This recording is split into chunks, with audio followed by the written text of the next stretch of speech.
yourself have underrated firewoods where you live? This I don't think is cherry, it's just a fruit wood, I think. Anyway, pro tip, it dries quickly, so it's great if you need seasoned wood on a short timeline. Let's break it down specifically to the PNW. Number 3 in the list would be, I don't have any of those woods in my wood yard. Produces a sweet smoke that's prized for smoking salmon and meat. And welcome back, Fire Addicts, to another episode of Travis Does Firewood. And today I want to share with you the top 5 most underrated kinds of firewood.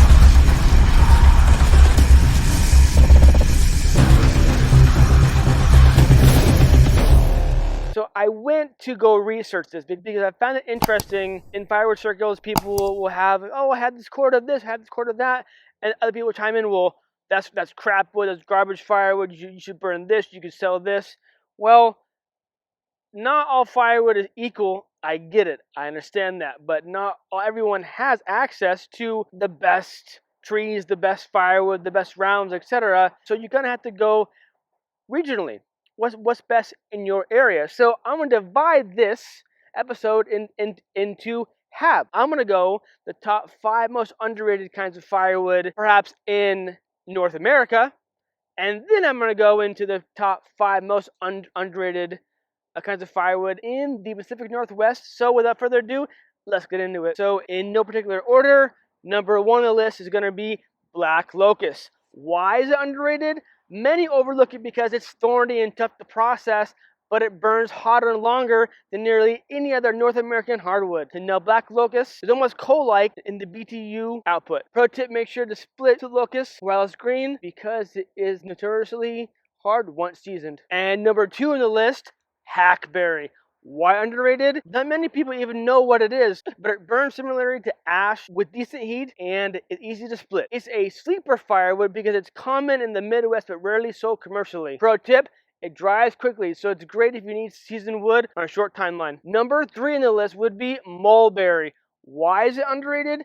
People see it as a weedy tree, but it produces excellent heat, burns long, and even throws some sparks, and similarly to Osage orange. Pro tip, perfect for outdoor fires or wood stoves where you want lasting coals. Number 4 on the list is sycamore. Why underrated? It gets a bad reputation for being stringy when splitting, but once seasoned, it burns steady and clean. Pro tip, best cut with a hydraulic splitter, then it stacks and burns just fine. And last but not least, number 5 on the list, elm, or American or red elm especially. Why underrated? People hate splitting it because of its twisted grain, but once you get past that, elm burns with steady heat and coals longer than many mid-grade hardwoods. Pro tip, ideal for overnight burns when mixed with hotter woods. So that's what I found in terms of the 5 general North American underrated kinds of firewood. But I don't have any of those woods in my wood yard. I don't have any of those woods that I even know in my region or in my state. So let's break it down specifically to the PNW. So breaking it down to the top 5 underrated firewoods of the Pacific Northwest. Number 1 on the list would be elder, specifically red elder. And I think this may be red alder here. I do know there's alder, but I'm not sure if it's red alder specifically. Maybe someone out there can tell me. Anyway, why is it underrated?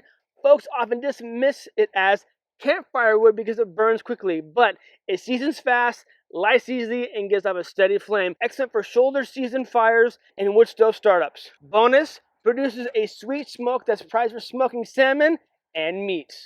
And number 2 on our list of most underrated firewood of the PNW is going to be big leaf maple. Why underrated? Overshadowed by oak and madrone, it's a solid mid-density hardwood, burns hot and clean for decent coals. Bonus, much easier to split than madrone, which makes it more user-friendly. And number 3 on our list, hemlock, or specifically western hemlock. Why underrated? Often ignored because it's not as hot as fir, but it seasons quickly and produces reliable heat. Bonus, readily available in the PNW, especially after windfalls or logging. And number 4 on our list, cottonwood, or maybe poplar. Why underrated? It has a poor reputation because of its low BTUs, but in the PNW, it's plentiful and can be a lifesaver for kindling, fast burns, or shoulder season wood when you don't want to overheat the house. Bonus, super lightweight, easy to produce, and dries faster than most hardwoods.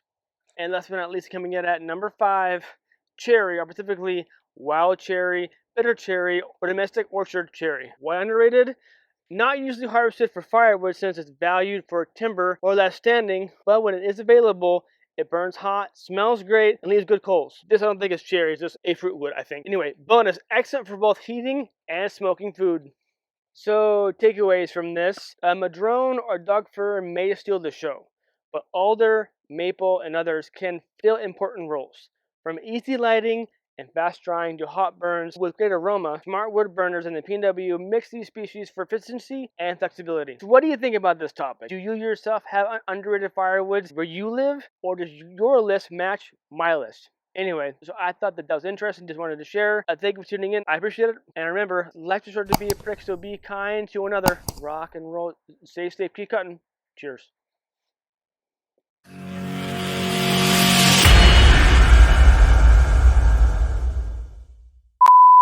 And last but not least, but number 5 coming in at